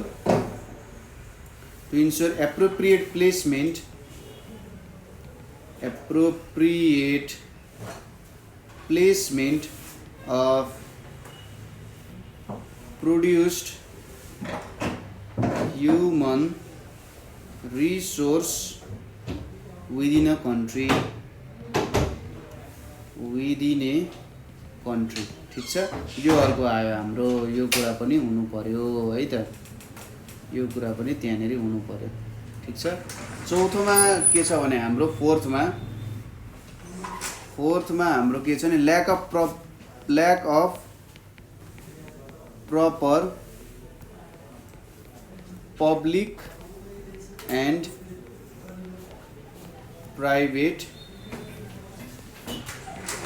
partnership भनेर छ lack of proper public and private partnership भनेर छ अब गभर्नमेन्ट र पब्लिक सेक्टर्सहरू ठिक छ गभर्नमेन्ट र प्राइभेट सेक्टर्सहरूले सँगै मिलेर मजाले काम गरेको छैनन् अब गभर्नमेन्टले भन्छ प्राइभेट सेक्टरले बिगार्यो भन्ला प्राइभेट सेक्टरले भन्छ गभर्नमेन्टले हामीलाई अपर्च्युनिटिज दिँदैन अब यसरी नमिली काम गरिसकेपछि त काम छैन हैन यसरी त काम हुँदैन त्यसैले यो सबै कामहरू चाहिँ त्यहाँनेरि गर्नुपर्ने हुन्छ ठिक छ यसको लागि के गर्नु पर्यो भन्दाखेरि government and private sectors should go hand in hand to develop effective HRD for present and future ठीक छ प्रेजेन्ट एन्ड फ्युचरको लागि चाहिँ यो कामहरू गर्नु पर्यो अब अर्कोमा दुईटा पोइन्ट्सहरू लेखिदिन्छु जसलाई चाहिँ तपाईहरुले एक्सप्लेन गर्नुपर्ने हुन्छ है त पोइन्ट के छ भने socio cultural and economic discrimination socio cultural and economic discrimination भन्ने छ अब के छ भन्दाखेरि कुनै अब ठाउँमा एकदम धनी मान्छेहरू छन् कुनै ठाउँमा गरिब मान्छेहरू छन् त्यसैगरी अब जातभातको कुरा पनि आउँछ अझै पनि त जातभातको कुराहरू नेपालमा प्रेजेन्ट छ अब यस्तो भइसकेपछि के हुने भयो त त्यहाँनेरि भन्दा मान्छेहरूलाई चाहिँ काम गर्न पनि अप्ठ्यारो हुने भयो किनभने त्यहाँनिर रिसोर्सेसहरू राम्ररी तिनीहरूले पाउने भएनन् ठिक छ अनि एजुकेसनको प्रोग्राम्सहरू एजुकेसनको कामहरू राम्ररी हुने भएन ठिक छ अब यो एजुकेसनको कामहरू राम्ररी नपाउने भएपछि हैन यो त ठिक छैन मान्छे भन्ने भयो त्यसैगरी जसको इकोनोमिक कन्डिसन विक छ उनीहरूले के गर्न पाएनन् त राम्ररी पढ्न पाएनन् अब के जसको इकोनोमिक कन्डिसन विक छ उनीहरूले राम्ररी पढ्न नपाउनु त त्यस्तो त हुँदैन हो त्यस्तो त हुनु भएन नि त कहिले पनि हैन हो त्यसको लागि के गर्न सकिन्छ त तपाईहरुले लेख्ने त्यसैगरी अर्को के छ lack of skill oriented or technical education ठीक छ स्किल ओरिएन्टेड अथवा टेक्निकल एजुकेसनहरुको पनि के छ नेपालमा कमी छ ठीक छ के लेख्ने lack of skill oriented or technical education and training यो अर्को पोइन्ट्स चाहिँ तपाईहरुले एक्सप्लेन गर्नु है त के लेख्न सक्नुहुन्छ जो सर्ट फर्ममा यसरी तपाईहरुले पोइन्ट्स वाइज लेख्नु भयो भने त राम्रोसँग मार्क्स पाइहाल्नुहुन्छ ठीक छ यो कुराहरु बुझियो ल यति कुरा बुझिसकेपछि अर्को क्वेशनतिर जाउँ हामी क्वेशन के छ भने हाम्रो ह्युमन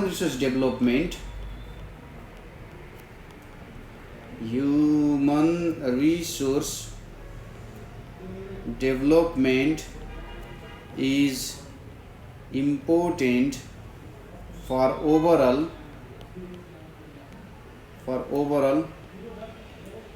development of country ठीक छ justify this statement with 4 points justify this statement with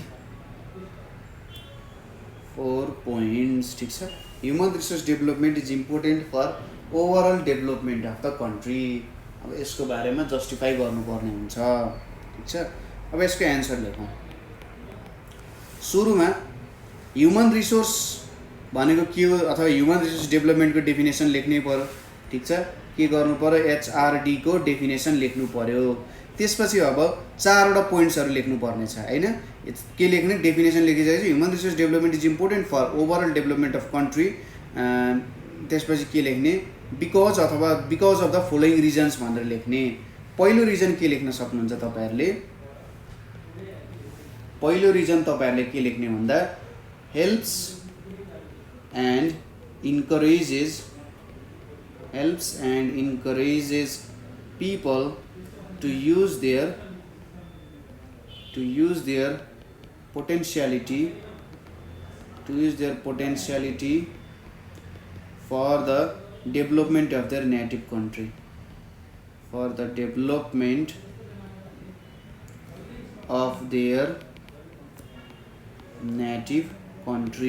ठिक छ। यो कुराहरू हुने भयो। ह्युमन रिसोर्स डेभलपमेन्ट गर्यो भने एउटा राम्रो ढङ्गले गर्यो भने यस्तो एउटा काम हुने रहेछ। ठिक छ। दोस्रोमा के लेख्न सकिन्छ भन्दा focused to improve the quality,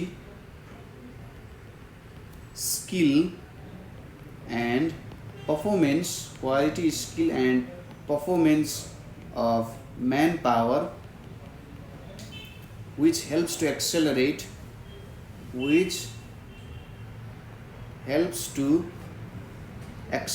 the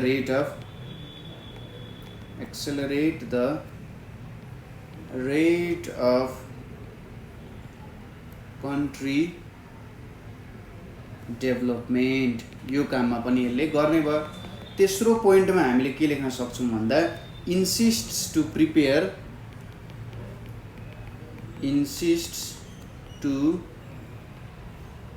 a sustainable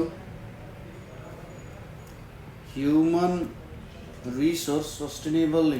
resource development plan and its effective के छ त implementation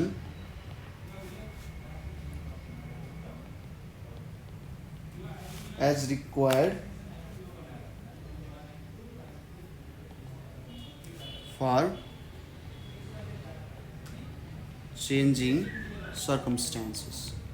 यो पनि अर्को हाम्रो के हुने भयो त सस्टेनेबल ह्युमन रिसोर्सेस डेभलपमेन्टको लागि किन ह्युमन रिसोर्सेसहरू डेभलपमेन्ट गर्नुपर्छ हो त्यसको लागि अर्को एउटा इम्पोर्टेन्ट पोइन्ट हुन जान्छ यो। ठिक छ। यो कुराहरू पनि बुझ्यो। त्यसै गरी एउटा स्किल्ड मेन पावरहरू भइसकेपछि के हुने भयो त ह्युमन रिसोर्सेस डेभलपमेन्ट भइसकेपछि स्किल्ड मेन पावर छ। स्किल्ड मेन पावर भएपछि हामीलाई थाहा छ उनीहरूले राम्ररी काम गर्न सक्छन् हैन। जस्तै अब इलेक्ट्रिसियनको काम त कम्प्युटर इन्जिनियरले गर्न सक्दैन हैन, अथवा कविले त त्यो काम गर्न सक्दैन भने चाहिँ हामीले यहाँनिर के भन्न सक्छौँ helps to create a favorable environment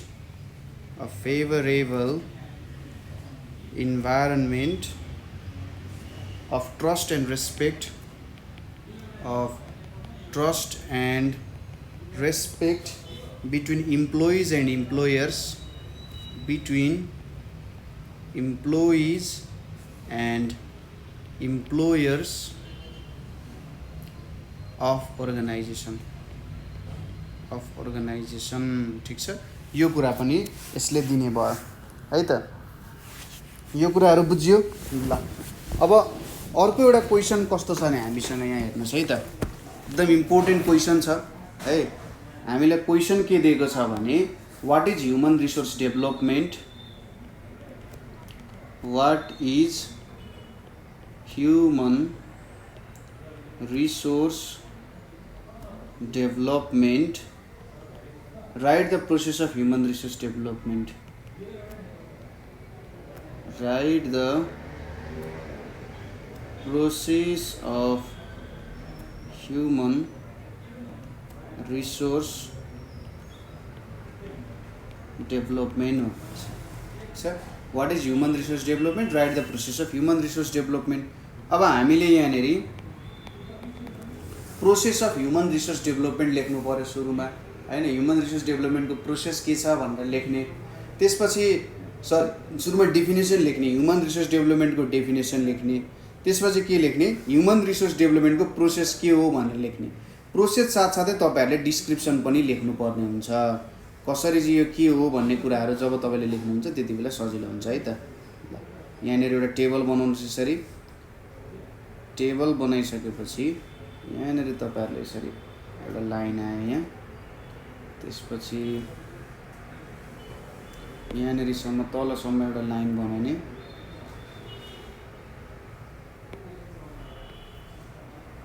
यहाँनिरसम्म एउटा तपाईहरुले लाइन बनाउनुहोस्, यहाँनिर आयो, त्यसपछि अर्को यहाँनिर आयो माथिसम्म।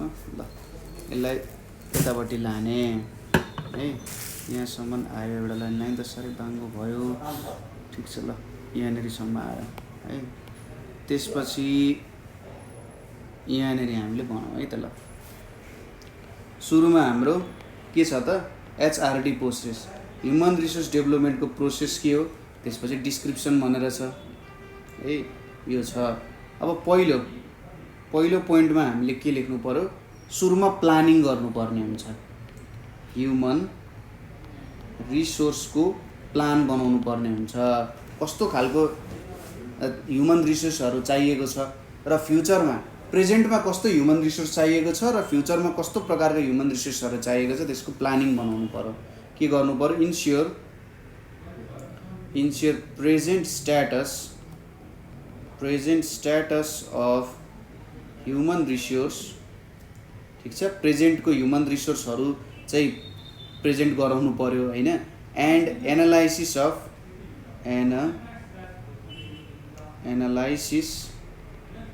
Of its future demand such as skilled and semi-skilled human resource, ठिक छ, skilled and semi skilled human रिसोर्सहरू, यस्तो कुरा गर्नु पर्यो। यो भयो हाम्रो पहिलो। दोस्रोमा हामीले के गर्नु पर्यो त, एनालाइसिस अफ ह्युमन रिसोर्स, हामीसँग कस्तो प्रकारको ह्युमन रिसोर्सेसहरू प्रेजेन्ट छन्, यसको हामीले के गर्नु पर्यो त, एनालाइसिस गर्नु पर्यो है त। हामीले सुरुमा प्लान बनायौँ, यस्तो टाइपको ह्युमन रिसोर्सेसहरू चाहिन्छ हामीलाई भनेर प्लान बनायौँ, त्यसपछि अब हामीले के गर्नु पर्यो, कस्तो प्रकारको ह्युमन रिसोर्सेसहरू प्रेजेन्ट छन् अथवा कस्तो प्रकारको ह्युमन रिसोर्सेसहरू हामीलाई चाहिएको छ, कति स्किलसम्मको ह्युमन रिसोर्सेसहरू हामीलाई चाहिएको छ, त्यो कुराहरू हेर्नु पर्यो। के गर्नु पर्यो, analysis of present sectors of job opportunities and present statistics, quality and skill of different human resources, यो कुराहरू हामीलाई थाहा हुनु पर्यो। अब एनालाइसिस गरिसकेपछि, ठिक छ, हामीले एनालाइसिस पनि गर्यौँ, एनालाइसिस गरिसकेपछि नेक्स्ट काम भनेको हाम्रो के हुन्छ, थर्ड नम्बरमा भने matching the demand and supply. हामीले एनालाइज गरिसकेपछि प्लान बनायौँ, यस्तो ह्युमन रिसोर्सेसहरू चाहिन्छ भनेर प्लान बनायौँ, त्यसपछि एनालाइज गऱ्यौँ, यो इन्डस्ट्री अथवा यो ठाउँमा चाहिँ यस्तो प्रकारको ह्युमन रिसोर्सेसहरू चाहिएको छ भनेर हामीले प्लानहरू गऱ्यौँ। थर्डमा हामीले के गर्नु पर्यो त भन्दा, अब हाम्रो इकोनोमिक ग्रोथ अहिले कस्तो छ है, इकोनोमिक ग्रोथ कस्तो छ, फ्युचरमा कस्तो प्रकारको इकोनोमिक ग्रोथ हुनेवाला छ, त्यसलाई म्याच गरेर चाहिँ डिमान्ड र सप्लाई, यदि केही रिसोर्सेसहरू धेरै चाहिएको छ भने त्यस्तो खालको प्रोग्राम्सहरू धेरै निकाल्ने, कुनै ह्युमन रिसोर्सेसहरू थोरै चाहिएको छ भने थोरै मात्रामा मात्र ह्युमन रिसोर्सहरू त्यस्तो खालको खोज्ने है त, ठिक छ। त्यसलाई म्याच गर्नु पर्यो। के गर्नु पर्यो, analysis of present population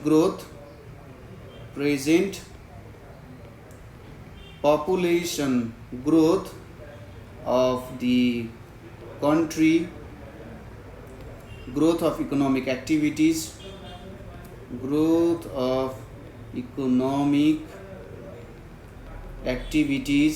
employment opportunities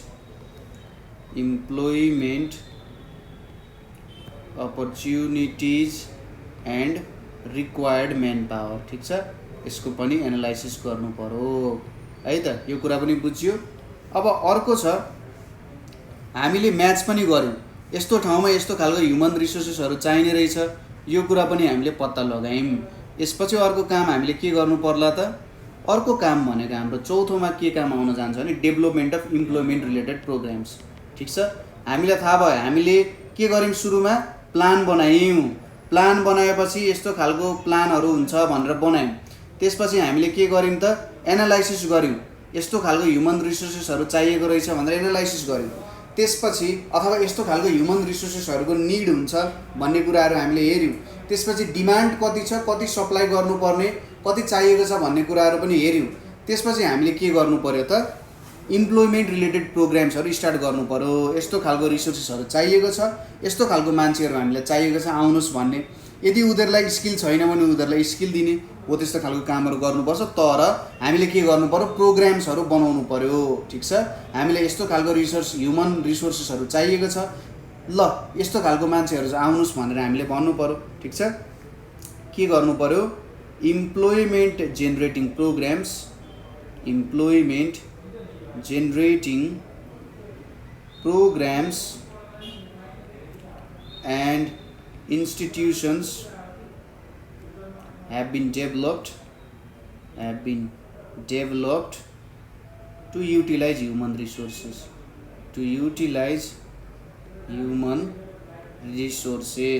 यो अर्को भयो। ठिक छ, यो आयो। नेक्स्टमा के आउँछ हाम्रो 5 मा ट्रेनिङ भनेर आउँछ। ठिक छ, ट्रेनिङ्स भनेर आउँछ। ट्रेनिङ्समा के आउँछ भन्दा धेरै प्रकारको अब ट्रेनिङ इन्स्टिट्युटहरू पनि डेभलप गरियो, इम्प्लोइमेन्ट प्रोग्राम्सहरू बनाइयो।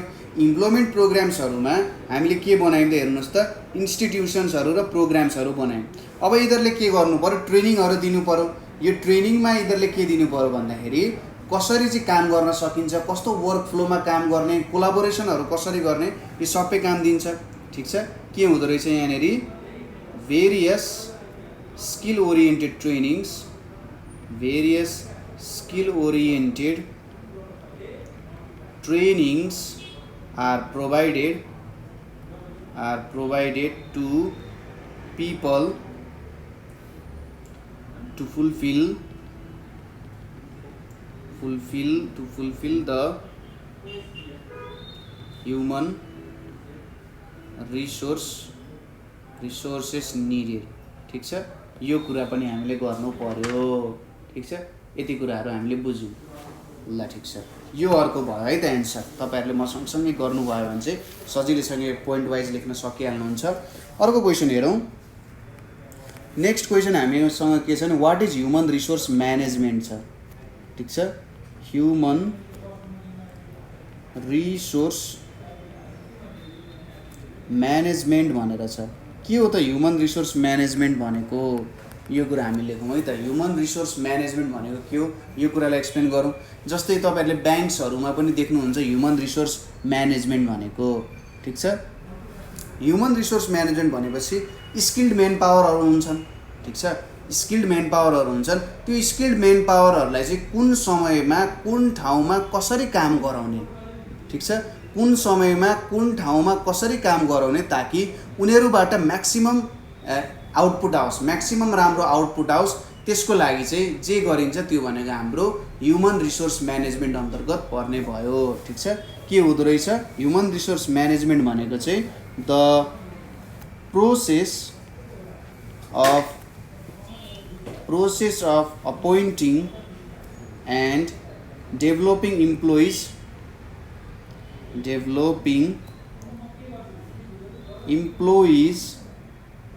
to make them more skillful,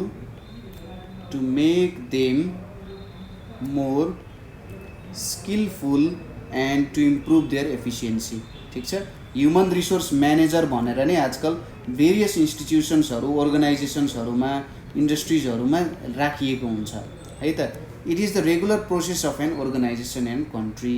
ठिक छ, it's the regular process of an organization and country. ठिक छ, यो एउटा के हो त? रेगुलर प्रोसेस हो। किनभने मान्छेलाई आफ्नो एउटा सर्टेन काममा ऊ पोख्त हुन्छ, ऊ सबै काममा पोख्त हुन सक्दैन होइन। हो त्यसैले उसलाई चाहिँ उसको काममा कसरी तपाईँहरूले म्याक्सिमम इफिसियन्सी आउटपुट दिनुहुन्छ भन्ने कुरा चाहिँ एकदम इम्पोर्टेन्ट छ। त्यसैले यो रेगुलर प्रोसेस अफ के हो त एउटा कन्ट्री अर अर्गनाइजेसन हो। किन यस्तो भयो भन्दाखेरि रेगुलरली हामीले मान्छेलाई अपडेटेड गराउनुपर्छ, किनभने उनीहरूको कामहरू अपडेट हुँदै जान्छ। कुनै बेला उनीहरूले एउटा काम गर्लान्, कुनै बेला अर्को काम गर्लान्, उनीहरूले रेगुलर अपडेट गराउँदै यस्तो गर्नुपर्छ है भनेर हामीले सिकाउनुपर्छ। ठिक छ। यसले चाहिँ के कुराहरूमा प्रायोरिटी दिन्छ, के कुराहरूमा यसले प्रायोरिटी दिने काम गर्छ। पहिलो कुरा भनेको यसले के गर्छ त इम्फेसिस, यसको मेन कामहरू जस्तै है त्यही हो, emphasis on overall development, emphasis on overall development of an organization and human resource management। ठिक छ, ह्युमन रिसोर्स म्यानेजमेन्ट भयो। ठिक छ। त्यसै गरी यसले चाहिँ कुनै पनि अब इम्प्लोइजहरू जुन छन् त्यो इम्प्लोइजहरूले राम्रोसँग काम गर्नुपर्छ। एउटा अर्गनाइजेसनमा आइसकेपछि राम्रोसँग काम गर्नुपर्छ र जुन काम लिएको छ त्यो कामको जिम्मेवारी लिनुपर्छ, रेस्पोन्सिबिलिटी लिनुपर्छ भन्ने कुरा पनि यसले राम्ररी बुझाउन सक्छ। किनभने उसले त तपाईँले यो काम गर्नुपर्छ भनेर भनिसकेपछि हामीले त्यो काम राम्रो काम गरेनौँ भने त अरू काममा असर गर्न सक्छ नि त होइन। हो त्यस्तो हुनसक्छ। जस्तै हामीले रोटी पकाउनु पर्ने छ, रोटी पकाउँदाखेरि जुन पिठो मुसिन्छ त्यो पिठो नै राम्ररी मुसिएन अथवा पिठो नै बिग्रिया छ होइन भने हाम्रो रोटी राम्ररी बन्छ बन्दैन नि। भनेपछि सुरुदेखि अन्तिमसम्मको स्टेप वाइज कामहरू राम्ररी हुनुपर्छ, नभए हुन सक्दैन। त्यसैले दोस्रो कुरा यसले के गर्दो रहेछ नि makes the employees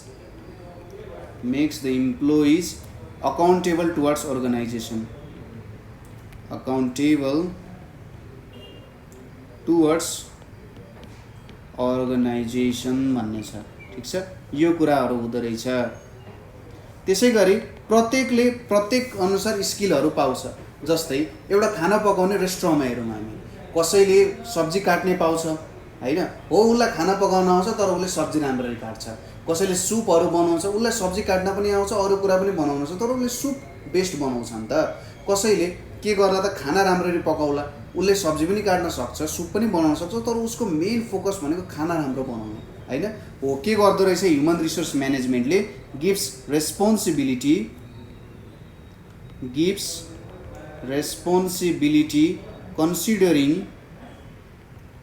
considering the knowledge,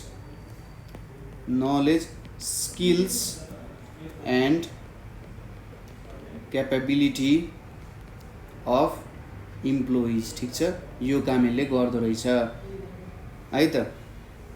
चौथो कुरा भनेको अब कसैले राम्रो काम गर्यो भने उसलाई त पक्कै नै राम्रो भनिन्छ, कसैले नराम्रो काम गर्यो भने उसलाई त्यही अनुसारको सजाय पनि मिल्छ। अभियस कुरा, उसले गाली खाला अथवा उसलाई सस्पेन्ड गरिएला के होला अथवा उसलाई सम्झाइएला यस्तो गर्नु हुँदैन, यसरी काम राम्रो गरिन्छ। ठिक छ। र यो अनुसार के फाइदा हुने भने इन्करेजेस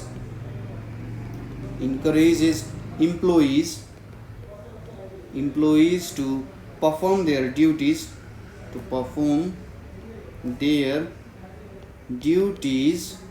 on the basis of reward and punishment system। यो अनुसार चाहिँ उसले काम गर्ने रहेछ। यहाँसम्म त तपाईँहरूले बुझिराख्नु भएको छ नि, यहाँसम्म पक्कै नै तपाईँहरूलाई केही कन्फ्युजन छ जस्तो मलाई लागेन, पक्कै पनि कन्फ्युजन नहोला जहाँसम्म मलाई लाग्छ। ठिक छ। ल यतिसम्म बुझ्नुभयो, यो कामहरू लेखिसक्नुभयो, यो पोइन्ट्सहरू सबै पोइन्ट्सहरू तपाईँहरूले नि लेख्नु होला है त, यो पोइन्ट्सहरू इम्पोर्टेन्ट छ। नेक्स्ट क्वेसन के छ भने हाम्रो सो द डिफरेन्स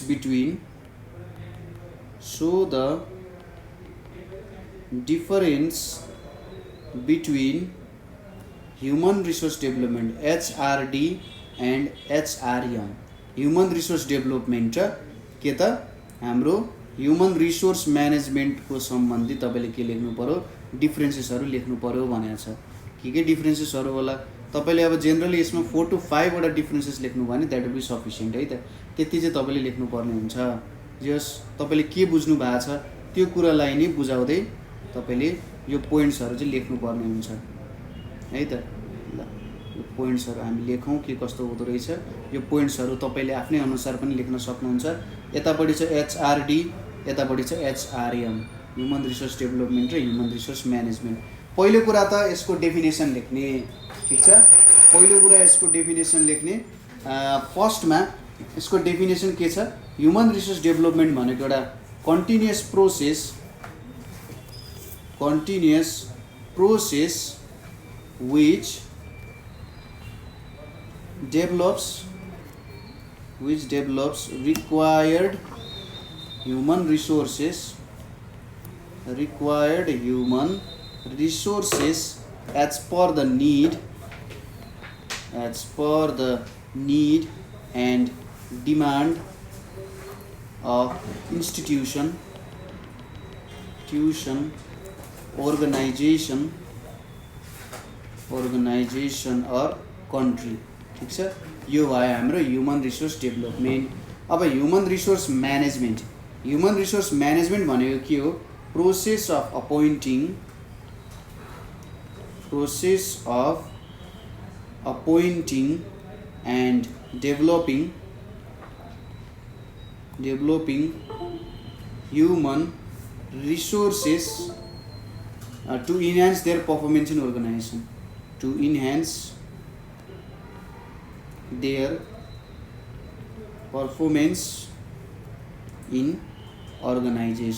ठिक छ। यो भयो हाम्रो डेफिनेसन। अब दोस्रो एउटा पोइन्ट, डेफिनेसन त एउटा पोइन्ट भइहाल्यो। दोस्रो पोइन्टमा हामीले के लेख्नु पर्यो भन्दाखेरि अब ह्युमन रिसोर्स डेभलपमेन्टको लागि मेन काम भनेको गभर्मेन्ट सेक्टर्सहरूले अरूलाई पुस गर्ने काम गर्छ। प्राइभेट सेक्टर्स होस् अथवा अरू सेक्टर्सहरू होस्, गभर्मेन्टले जेनरली त्यसलाई पुस गर्ने कामहरू गरिरहेको हुन्छ, ठिक छ।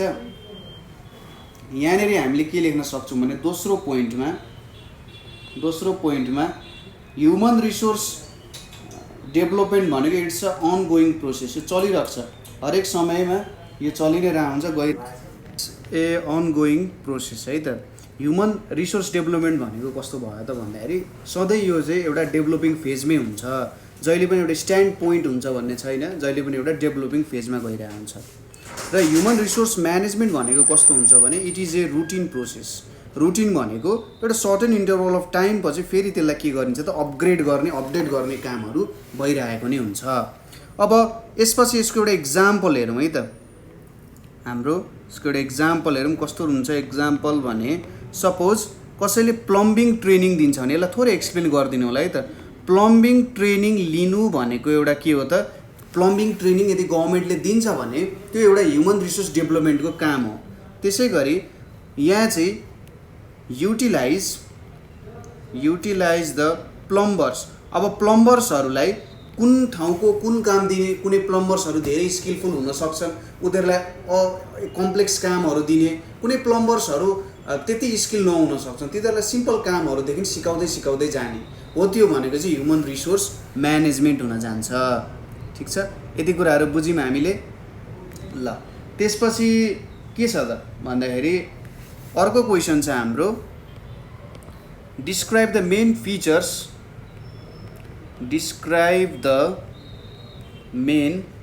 फिचर्स यो चाहिँ क्यारेक्टरिस्टिक्स भनेर पनि आउँछ अफ एचआरडी, ठिक छ। ह्युमन रिसोर्स डेभलपमेन्टको मेन फिचर्सहरू के म पोइन्ट वाइज लेखिदिन्छु। मेन फिचर्स भनेको यो एउटा कन्टिन्युअस प्रोसेस हो, ठिक छ, यो एउटा कन्टिन्युअस प्रोसेस हो। दोस्रो कुरा भनेको मल्टिडिसिप्लिनरी एप्रोच हुन्छ, यसमा मल्टिडिसिप्लिनरी एप्रोच हुन्छ। किन मल्टिडिसिप्लिनरी एप्रोच हुन्छ भन्दाखेरि एउटै मान्छेले धेरै काम सिक्नुपर्ने हुनसक्छ। जस्तै प्लम्बरले प्लम्बिङ त गर्छ, तर उसलाई कस्टमरसँग कसरी डिल गर्ने, कस्टमरको कुराहरू बुझ्नु पर्यो, छिटो काम गर्न सक्नु पर्यो, इफेक्टिभ वेमा काम गर्न सक्नु पर्यो, यो सबै कुराहरू चाहिँ सिकाउनु पर्ने हुन्छ। त्यसैले यो एउटा मल्टिडिसिप्लिनरी एप्रोच हुन गयो। त्यसै गरी depends on techniques of trainings, career planning, counseling management etc. भयो।